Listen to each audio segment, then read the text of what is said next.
Fact 1. A mysterious incident happened when in 1954, a Santiago Airlines plane took off from Germany to Brazil, and after 18 hours that plane was to land in Brazil.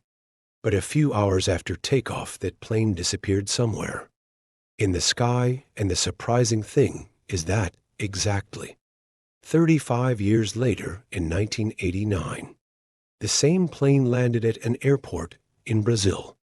When some officials went inside the plane and looked, they found skeletons of all the passengers sitting, and even the pilot was a skeleton.